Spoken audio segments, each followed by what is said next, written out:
Yo, what's going on with you guys? My name is Kenneth, aka 1 Week, and today we're going to talk about UFC 230 and what happened during that event. First one, I'm going to say that congratulations to all the winners, especially Adesanya. Yeah, Adesanya really put on a great show versus Bronson. KO'd Bronson inside the first round.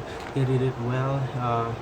His punches and his knees landed perfectly, and easy night for Bronson. Adesanya should fight Rockhold, Weidman, or Souza next, uh, just to crack the top 5 spot. Next one, Cannoneer versus Branch. Cannonier's body looks like a bodybuilder. So much striations between the arms and his shoulders and his chest. Wow, great looking body, and his power is just too massive for David Branch, knocking out David Branch inside round 2. And for me, that's a big upset for David Branch. He should be fighting Jacare, but yeah, he's just going downhill from here. And for Cannoneer, maybe a great place for him in the middleweight division. Next one, the co-main event of the evening, Chris Weidman versus Jacare Souza. I like this fight. For me, this is fight of the night for me. First round, I noticed that, yeah, smooth boxing from Weidman, and this is the best boxing of Weidman that I've ever seen all throughout the years. Next one, yeah, he's fighting backwards, so that's unique for Weidman. He's known for his aggressiveness and his pressure, but in this one, he let Jacare do the pressure, and him defending well, defending Jacare's home run punches during the first round. And I saw that Jacare was too tense during the first round. He was like holding back, then home run punches, then holding back, then home run punches, and and Weidman capitalized that mistake, and yeah, he secures the first round in this fight. Second round, Jacare starts to brawl, and Weidman just sticks to his game plan. Jacare, his coaches knew that Jacare was losing the outboxing type of pace, and that's the reason why they told Jacare just to let it all out, and that's the weakness of Chris Weidman in the second round. Jacare exposed Chris Weidman with his brawl, and he landed some great punches. Next one, yeah, Jacare attacks wildly to Weidman, and Weidman defend well most of those punches, but yeah, he ate some big punches, and you can see the improvements of Weidman's chin in this round. Weidman showing boxing finesse. Yes, you can see how Weidman throws those left hooks and those body shots. Is just crisp boxing for Chris Weidman, and I gotta say that I'm really impressed about Chris Weidman for this one. And but I'm going to give the round to Chris Weidman. Why he was landing the cleaner and more effective punches than Jacare Souza just landed some couple of shots, and there is like dirty shots, catching Chris Weidman at the end of at the end of his combos, and but the body punches goes to Jacare, but still all head punches, the cleaner and effective punches, goes to Weidman. So first round and second round for Chris Weidman, and third round all hell breaks loose in this one. Jacare was more aggressive than in second round, and he just does have more firepower compared to Weidman, and Weidman still defends well during the first minutes of the fight, and yeah, and he hurts Souza through counter punching, and that's the risk of Jacare Souza was doing. He was letting Chris Weidman get get into his head, and but Chris Weidman defends well. He was counter punching Jacare like easily, smooth boxing, slipping, then punch, then waving through left or right. But Jacare throws wild overhands and landed the KO punch. I think they threw big overhand rights at the same time, but Jacare's punches has more power and more just more power, yeah, more firepower for Jacare. And you can see the conditioning here of Chris Weidman versus Jacare. Jacare, even though he's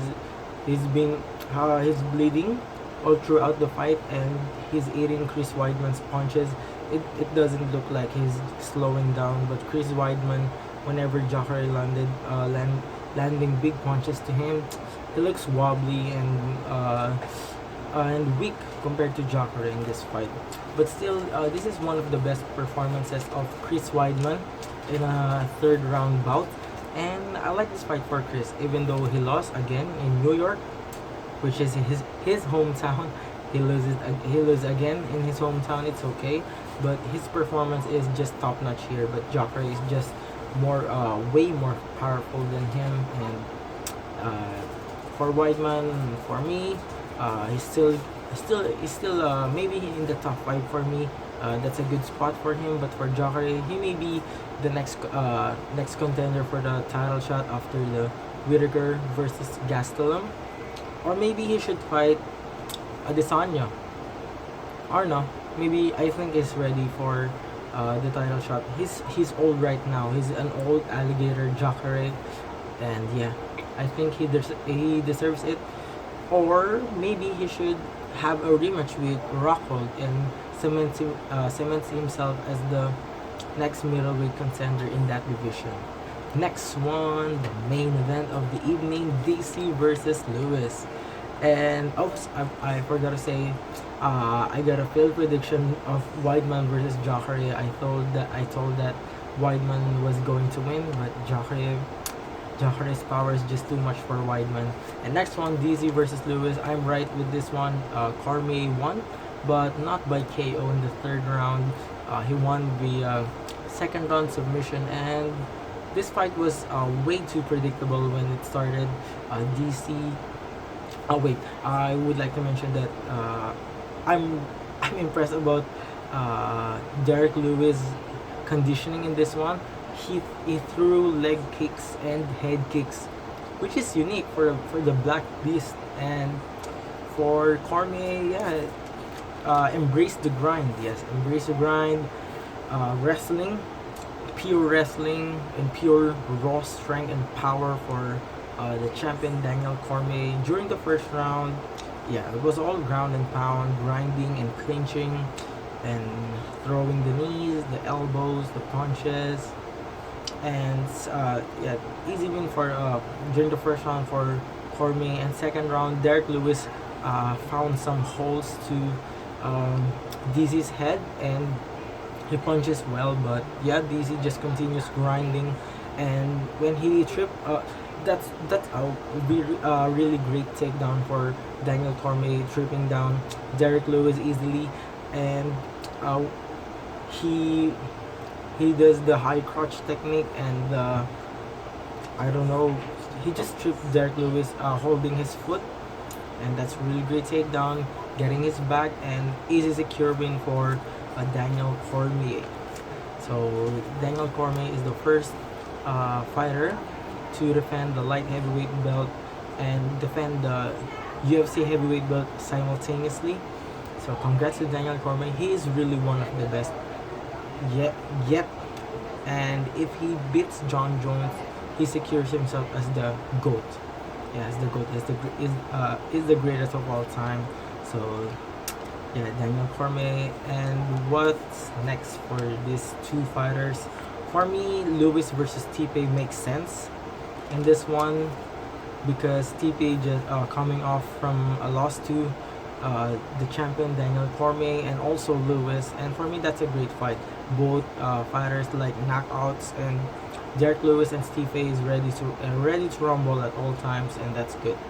I think it will be interesting match for those two fighters testing their chin out. And yeah, I'm just ready for it. And for DC, yeah, I don't think that it's a great way to fight Brock Lesnar. For the money, yes, money, because Brock Lesnar is a big money fighter. a big prize money for also for DC. But if he wants to continue his legacy, the next fight for him that really makes sense is versus John Jones for the third time redemption. And if he wins, he's the GOAT. And if he loses, yes, he's really John Jones. Yeah, you know that word. So that's it, guys. Thank you for watching. And if you like this video, click like, comment, and subscribe. And also I would like to mention that Adesanya, he just started his UFC career this year, and he won 4 straight times this year. And yes, he's the top prospect in this year 2018. And also for Jacare, I would like to mention that he won in his UFC run. He is 9-3, 9 wins, 5 by KO, and 3 by submission. So you can see here the versatility of the alligator Jacare, and being a Brazilian world champion in the UFC is a big deal, but he just KO'd 5 top guys in the UFC. So that's it, guys. Thank you for watching, and see you soon on my next video.